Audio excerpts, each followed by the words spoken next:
Angus looks like he's having the time of his life over there. There's so much to look at, isn't there, Angus? There is so much to look at, and every time Angus comes up on the screen, I think you can catch sight of yourself. He's catching and you have sight a of little himself. giggle. But Tandy, welcome to you. I have to start by asking you this. What has made you want to come into the studio with Angus this morning? OK, well, there's over 1 million children in the UK who've all got disabilities, and Angus is actually one of a kind. He's completely unique in every single way. As you can see, he's saying hello to you. That's hello. I just wanted to bring to everybody's attention that it's not just the bog standard, I don't want to say bog standard, but syndromes like Down syndrome. There are actually a lot of children with what they call personal, more usual challenges. There's a lot of children with what they call personal syndromes who fight a lot of battles because people don't recognise them, so they struggle sometimes to get services and stuff like that. We do want to say as well, obviously, your friend Ruth, and I know she cares for Angus as well. Yeah. She is here, she's just behind the camera, Yeah. so if at Hi, any Ruth. point Angus does want to leave, she is there for him. So, Tansy, let's go back 13 years. Yes. Let's go back to when you were pregnant. Yes. So you're pregnant. Yes. And whilst you're pregnant, you said you felt that there was something not right. Yes. You felt that there was something wrong because you couldn't feel Angus kicking, could you? Yes, because his older brother was like a footballer when he was inside me. And Angus, basically, he just didn't really move at all. And when I kept going back to the hospital to say, I really don't think there's something quite right, they kept saying to me, don't be silly, just, you know, get on with it. And when he was born, fine. he had a few issues, Yes. literally, the day he was born. Yes. Talk us through now. Well, basically, when a child's born, they do the regular sort of tests on them, and he didn't respond accordingly, so he was taken into special care. And he stayed there for about, well, I think we were going to be released after 10 days, and then unfortunately he had a seizure.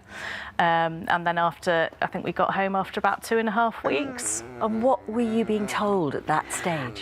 Well, we had no idea there was anything wrong, although they had the suspicions. So they basically took us in an ambulance and we went to one of the Manchester hospitals, and they... He's looking at the boat. Yeah. He's a big fan of the boats outside. They went to one of the Manchester hospitals and they did some genetic tests, and then 3 weeks after that they were able to tell me that they'd found this unique chromosome abnormality, and they'd found it purely by accident. And it is so unique, it's not even got a name. No, I just call it a personal syndrome or happy syndrome because he laughs so much. I think that's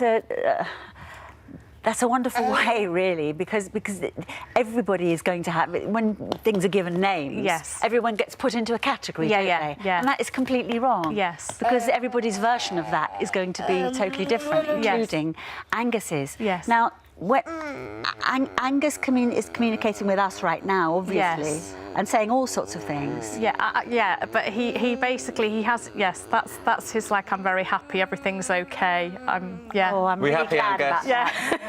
You don't know how glad I am about that, Angus.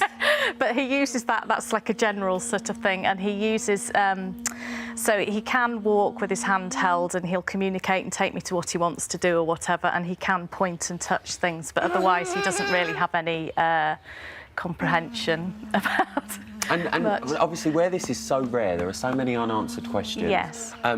What's life going to be like now going forward for Angus and for you and your other son? I don't really have any idea. I mean, I don't think he's never going to be able to live an independent life, so he's always going to be dependent on me. But you know, we just sort of work it out and get along. How has life stacked up for Angus according to the original prognosis that he was given? What do you mean? Well, what I mean is, when the doctors were telling you what might be the case, has Angus surprised everybody? I think in some ways, yes. I mean, the fact that he's actually standing on his 2 feet and almost walking, and I think at some stage they thought, you know, that wasn't going to happen. He had an operation earlier this year and it's been completely life-changing, because before he had gastric reflux, so he just used to sit there focusing on being sick basically the whole time. Well, it's so lovely to see him so happy. Yes. We're gonna go to weather now, but he can have a look at the boats for as long as he wants. I think he's really enjoying it. Thank you.